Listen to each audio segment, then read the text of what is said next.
खबर नगर पंचायत भारतगंज प्रयागराज की भारतगंज के वरिष्ठ कांग्रेसी नेता काजू भाई के निवास पर इलाहाबाद लोकसभा चुनाव प्रभारी पूर्व विधायक 96 मिर्जापुर के भगवती प्रसाद चौधरी जी और समाजवादी पार्टी के पूर्व विधानसभा अध्यक्ष मैजा पूर्व चेयरमैन सिरसा पप्पू यादव जी का आगमन हुआ, जिसमें इलाहाबाद लोकसभा क्षेत्र से इंडिया गठबंधन के प्रत्याशी माननीय उज्जवल रमन सिंह जी को जिताने के विषय पर एक अहम चर्चा हुई, जिसमें खास तौर से कांग्रेस पार्टी द्वारा दी गई गारंटी पर विस्तृत चर्चा की गई। इस बैठक में मुख्य रूप से उपस्थित गुलाम हुसैन उर्फ काजू नेता, अंसार अहमद सभासद प्रतिनिधि, रियासत खान सभासद प्रतिनिधि, राशिद पटेल, महमूद पठान दल्लू नेता, घनश्याम गिरी कांग्रेस नेता, राजीव कांत द्विवेदी, चमन राय नगर अध्यक्ष सपा, साहब राय नगर अध्यक्ष कांग्रेस, सिराजुद्दीन अंसारी पूर्व सभासद, अंसार अहमद सभासद, मुख्तार अहमद व ननकू आदि तमाम पदाधिकारी और कार्यकर्ता मौजूद रहे। अब खबर देखें विस्तार पूर्वक। हमारे जन जागृत न्यूज चैनल के संपादक व आदर्श सत्यांकित खबरें अखबार के उत्तर प्रदेश विशेष संवाददाता इस्लाम अंसारी द्वारा कांग्रेसी नेताओं से की गई बातचीत को। भगवती प्रसाद चौधरी पूर्व विधायक, पूर्व अध्यक्ष जिला पंचायत मिर्जापुर, मैं उत्तर प्रदेश कांग्रेस कमेटी का वरिष्ठ उपाध्यक्ष था, एससी डिपार्टमेंट का चेयरमैन था, इस समय स्टार प्रचारक हूँ, इस संसदीय क्षेत्र का मैं प्रभारी हूँ। जी, आप क्या बताना चाहेंगे? जिनके लिए इतिहास गवाह होता है, जिनके लिए इतिहास गवाह होता है, उनको बताने की जरूरत नहीं पड़ती जी। और जो लोग हमेशा जुमलेबाजी करते हैं वो गारंटी की बात करते हैं, वो धर्म मजहब के अलावा कोई बात नहीं करते। और जिस रामायण की बात करते हैं उसी रामायण में एक चौपाई है कि रघुकुल रीत सदा चली जाई और प्राण जाए वर बचन न जाई, और उसका पालन ये नहीं करते कि इन्होंने क्या वचन दिया था देश के आवाम को। 14-14 लाख, 15-15 लाख, 2-2 करोड़ नौकरी, सारी चीजें कहाँ चला गया। नोटबंदी के बाद कहा था काला धन खत्म हो जाएगा, आज क्या स्थिति है?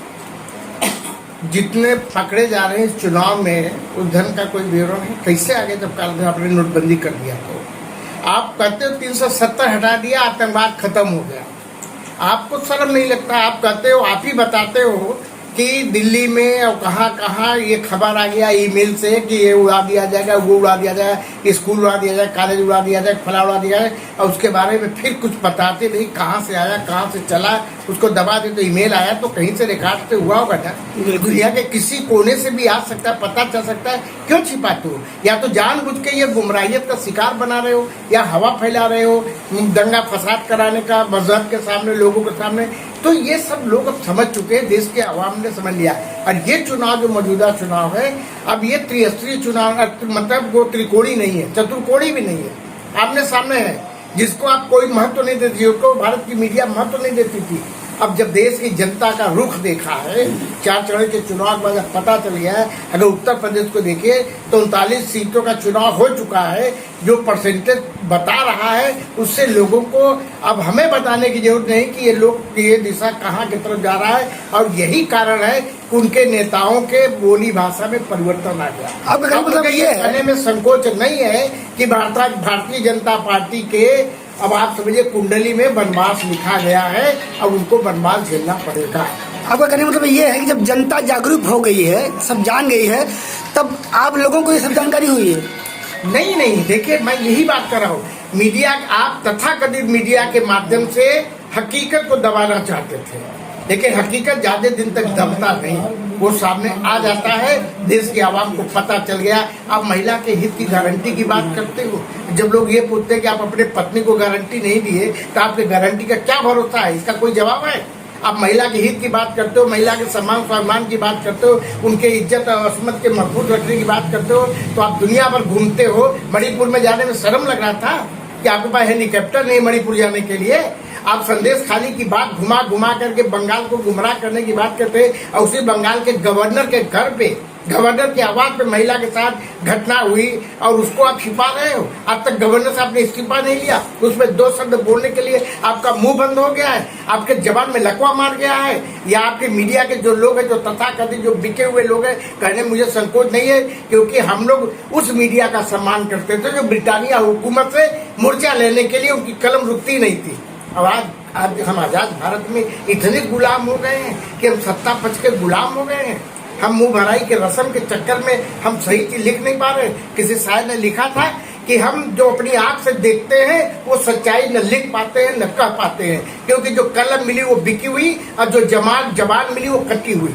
तो ये स्थिति है यार। जो मोदी भक्त हैं, जो बीजेपी भक्त हैं, उनको ये बात समझ में नहीं आती, ऐसा क्यों? देखिए, वो धर्म मजहब की बात करते हैं, वो गुमराहियत का शिकार बनाते हैं। हम भी राम भक्त हैं, हम राम के पुजारी हैं, हम भी हिंदू हैं, लेकिन हम राम के व्यापारी नहीं हैं। ऐसा नहीं कि 2014 के पहले हमारे घर में नवरात्रि का पूजा नहीं होता था, या हमारे गांव में रामायण का अखंड रामायण नहीं होता था। ऐसा नहीं होता था कि हमारे यहाँ कलश की स्थापना नहीं होती थी। ये कहा 2014 के बाद सब आ गया। तो ये खाली लोगों को गुमराह करने के लिए ये बात हो रही है। लेकिन अब देश की जनता, देश का आवाम ये समझ गया है कि हमने आपको वोट दिया तो सरकार चलाने के लिए। हमने आपको वोट इसलिए नहीं दिया घाटों पर आप दिया जलवाए। हमारे नौजवानों के भविष्य के सामने अंधेरा है, आप सरकारी खर्चे पर दिया जला करके उनका भविष्य उज्जवल करना चाहते हो। ये जनता और देश के आवाम के लोग जो बेरोजगार नौजवान घूम रहे, जिनको आपने सचिवालय के सामने लाठी से पिटवाया है, वो अब समझ चुके हैं। जिनको इम्तिहान देने का मौका देते हो, पर्चा लीक हो जाता है, पर्चा भरने का फार्म भरने का पैसा आप अपने पास रख लेते हो, तो ये सब समझ रहे हैं। सोशल मीडिया पर देखने को मिला कि वहाँ की महिलाएं बोलती हैं कि इनके सरकार में महिलाएं सुरक्षित हैं, तो उसको लेके क्या कहेंगे आप? देखिए, हमारे सामने चुनौतियाँ क्या है। जो भारतीय जनता पार्टी के अनुसांगिक संगठन है, जो पैसे पर बुलाए जाते हैं, जिनसे अगर मीडिया पूछती है कि हम कहाँ से आए हो, काहे के लिए, उन्हें कोई पता नहीं है, पैसा मिला था मैं आ गए हैं, उनको कुछ नहीं मालूम है। जो प्रधानों का दुरुपयोग करते हैं कि आपको इनको 10 महिला भेजना है यहाँ पे, जो आंगनबाड़ी को दुरुपयोग करते हैं, जो वीडियो को दुरुपयोग करते हैं, जो शासन का दुरुपयोग करते हैं, आज तक 70 सालों में ये सब कभी नहीं होता था जी। तो वही लोग आते हैं। आप उनकी भीड़ को देखिए, कुर्सियां खाली है, हम नहीं दिखाते, आप ही दिखाते हो, मीडिया के लोग दिखाते हैं। और एक तरफ राहुल जी का भीड़ देख लीजिए, प्रियंका का देख लीजिए, खड़गे जी का देख लीजिए, अखिलेश जी का देख लीजिए, तेजस्वी का देख लीजिए। जो हकीकत, हमारे पास सत्ता तो नहीं ना कि हम चंदा बांट के बुला रहे हैं लोगों जी। तो ये जब जनता समझ गई है। देखिए, किसी ने कहा ना कि बहुत सी बातें कि झूठ कितनी ज्यादा से नहीं चलते। यहाँ मजबूत से मजबूत लोहा टूट जाता है, यहाँ मजबूत से मजबूत लोहा टूट जाता है। अब कई झूठे इकट्ठा हो तो सच्चा टूट जाता है। ये सच्चा को तोड़ने की कोशिश करते हैं। ये झूठे लोगों की पार्टी, झूठों का संगठन है, इनके पास हकीकत से कोई मतलब नहीं है। कल आपने देखा बनारस में रो रहे थे, ड्रामा, ऐसा ड्रामा तो जो ड्रामे के लोग कंपनी वाले होते नहीं कर सकते मंचों पे। और जो वहां जाके कह रहे, रात दिन तो कहते हैं मुसलमान ये छीन के मुसलमानों को दे देंगे, ये छीन के ये कर देंगे मुसलमानों को साथ, और वहां जाकर कह रहे हम तो कहवे नहीं करते मुसलमान के नाम। और वहां आप कह रहे हो कि शायद हमारी माँ ने मुझे पैदा किया, उस पर भी आपको भरोसा नहीं, अपने माँ पर भरोसा नहीं जी। तो इस तरह से आप कुछ यहाँ के लोगों को, आपने अभी जो दिखा हुआ है कांग्रेस की गारंटी, उसके बारे में गिनाएं, कुछ बताएं। हम यही कर रहे हैं, हमारे राहुल गांधी जी ने हमारी कांग्रेस पार्टी ने एक गारंटी दिया है, न्याय की गारंटी दिया है। दिखाइए गारंटी, कुछ लिखा हुआ आपके पास है? ये हमारे पास रखा हुआ है, ये सारे चीजें, ये पूरा डिटेल लिखा हुआ है, क्या क्या है पूरा, आप इसको फोटो देख लीजिए। हाँ, बदलेगा हालात। और ये जो है कांग्रेस की गारंटी है, ये किसी व्यक्ति की गारंटी नहीं है। मोदी कहते हमारी गारंटी, मोदी क्या गारंटी है? आपको उनको कहना चाहिए भारतीय जनता पार्टी गारंटी है, उनको कहना चाहिए कि हमारी सरकार की गारंटी है। हिम्मत नहीं है कहने के लिए मोदी गारंटी क्या होता है, भगवती चौधरी गारंटी क्या होता है। अगर जिस संस्था के आप हो उसकी गारंटी बताओ। और हमने क्या, राजीव गांधी जब देश के प्रधानमंत्री थे तो त्रिस्तरीय पंचायत में महिलाओं को आरक्षण घोषणा किया, दिया। जो महिलाएं चूल्हा चौकी तक सीमित थी, वो प्रधान बनी, बीडीसी बनी, जिला पंचायत बनी, नगर पालिका की सदस्य बनी, पार्षद बनी, मेयर बनी। मैं भी जिला पंचायत अध्यक्ष 2 बार बना, जहाँ राजा महाराजा जिला पंचायत के अध्यक्ष होते थे, तो वो उस कानून का था। लास्ट सवाल कांग्रेस कहती है उसको करके दिखाती है। लास्ट सवाल मैं आपसे पूछना चाहूंगा, जहाँ जिसके घर में कोई रोजगार नहीं है, कुछ नहीं, वही 5 किलो राशन में 3 बच्चे लेके पाल रहे हैं, उनके लिए क्या कहना है? मैं यही कह रहा हूँ कि कांग्रेस ने मनरेगा जैसा रोजगार दिया कि आपको बाहर ना जाना पड़े, वही स्थानीय स्तर पे आपको रोजगार मिलेगा। देखिए, काम के बदले अनाज था, मुफ्त उन्होंने शिक्षा को मुफ्त किया था। और आप क्या कर रहे हो, शिक्षा को महंगा कर दियो, अनाज दे रहे हो, तो पढ़ाई लिखा हमसे हाथ से तो कलम छीन लिया आपने। हमारे हाथ में माला पहना रहे हो धर्म का, मजहब का, हमारा भविष्य तो बर्बाद कर रहे हो। जी, बहुत अच्छा लगा, आपने स्पष्ट बातों को रखा। क्या कहना चाहेंगे लास्ट में आप उन लोगों को जो अभी भी असमंजस में फंसे हुए हैं? देश के देखिए, ये चुनाव किसी के लिए व्यक्तिगत का चुनाव नहीं है। पहले हम लोग लोकतंत्र में चुनाव को कहते थे एक पर्व है, एक महत्व है, एक वो क्या कहते हैं उत्सव है। लेकिन आज ये संघर्ष है। ये चुनाव हमें संविधान बचाना है, हमें देश के लोकतंत्र को बचाना है, हमें धर्मनिरपेक्षता को बचाना है, हमें समाजवाद को बचाना है। आपको क्यों तकलीफ हो रही है? आप चुनाव के बाद आपने हम अभी जनगणना की बात कर रहे हैं, आप तो जनगणना का रिपोर्ट नहीं प्रस्तुत किए। 4 दिन में आपका अर्थशास्त्री बता दिया कि मुसलमानों की जनसंख्या बढ़ गई। ये क्या है? यानी मनगढ़ंत है। मनगढ़ंत है। हकीकत से इसका कोई दूर दूर तक ताल्लुक नहीं है। हकीकत को ही सामने लाने के लिए राहुल गांधी ने कहा कि हम एक्सरे कराएंगे, हम जनगणना कराएंगे, हम एकदम स्पष्ट रखेंगे क्या स्थिति है, कितना शोषण हो रहा है लोगों का, उनको हक मिल रहा है कि नहीं मिल रहा है। तो वो न्याय के योद्धा बने हुए हैं और देश का आवाम उनके पीछे उनको ताकत देने के लिए है। जी, धन्यवाद। जी महोदय, मैं आपका भी परिचय लेना चाहूँगा और कुछ बात जी। द्वारिका प्रसाद पाल जी, ओबीसी पिछड़ा प्रकोष्ठ के प्रदेश PCC सदस्य। कहाँ से? मिर्जापुर से। मिर्जापुर से हैं आप। तो किस पार्टी से हैं आप? मैं कांग्रेस से हैं। तो आज आप यहाँ पर मान्यवर के साथ उपस्थित हैं, क्या नारा दे रहे हैं आप? नारा हम लोगों का अन्य बीजेपी की तरह नहीं है कि जब झूठे वादे करके जो है लोगों को भ्रमित करेंगे। हमारे नेता राहुल गांधी जी जो कहते हैं, जो नारा देते हैं वो पूरा करते हैं, वो काम करते हैं देश के। पूरे कॉन्फिडेंशियल के साथ में जिस तरह से आप बता रहे हैं अपनी बात को कि राहुल गांधी जी का जो कहना है वो 100% सही है, 100% सही वही साबित होगा। वो जो कहते हैं वो करते हैं पूरी जिम्मेदारी के साथ। उन्हीं के नारों को तोड़ मरोड़ को पेश किया जाता है, आप सुनते भी होंगे, उसको लेके क्या कहेंगे आप? वो देखिए, मैं आपको पहले बताया कि वो लोग झूठ बोलने वाले अपने बातों पर भी अमल नहीं करते।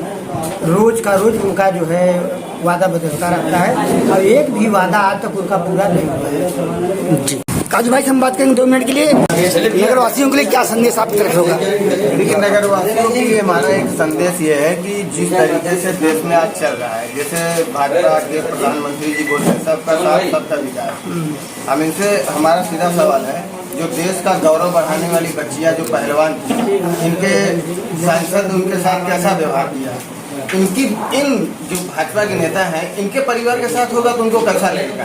वो देश के गौरव बढ़ाई है, उनके साथ ऐसा हुआ, उसके बाद भी भाजपा ने उन लोगों को अपने पार्टी में बना के रखा है। और जिस तरीके से किसानों को रोका गया दिल्ली जाने से, उस तरीके से बॉर्डर का अगर ये रक्षा करते तो चीन शायद हमारे देश को इतना मतलब कब्जा नहीं करता।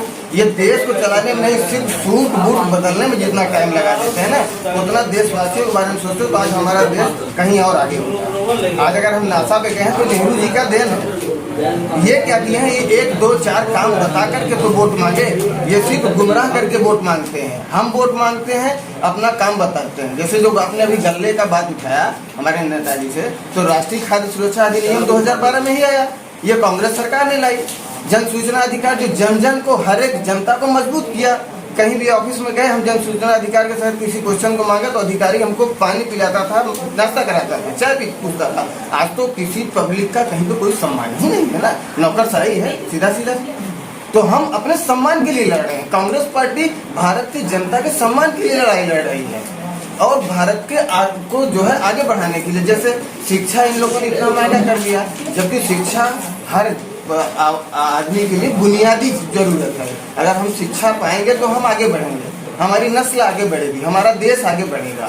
और ये क्या कि शिक्षा को महंगा कर, तो कांग्रेस पार्टी शिक्षा को भी वरीयता दे रही है और परिवार के एक महिला को 1 लाख रुपए हर साल देगी। और क्या कहते हैं, किसानों को जो है कर्ज माफी दे रही है।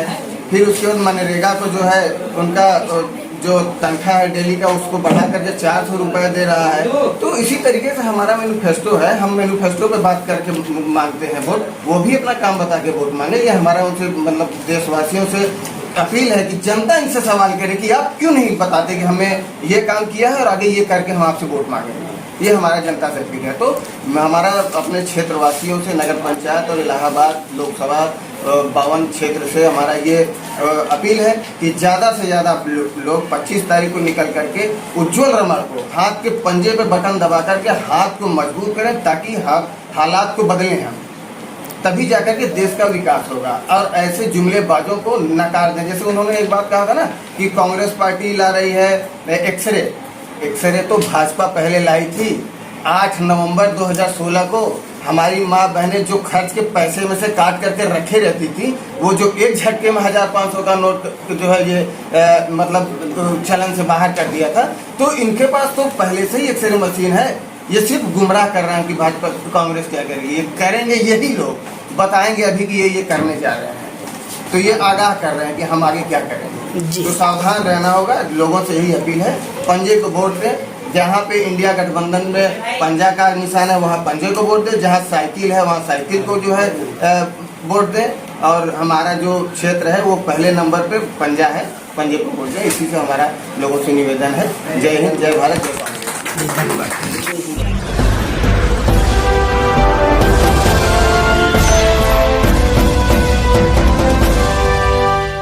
चैनल पर दिखाए जाने वाले सभी न्यूज से अपडेट रहने के लिए चैनल को सब्सक्राइब करें और बेल आइकन को दबाना ना भूलें। धन्यवाद।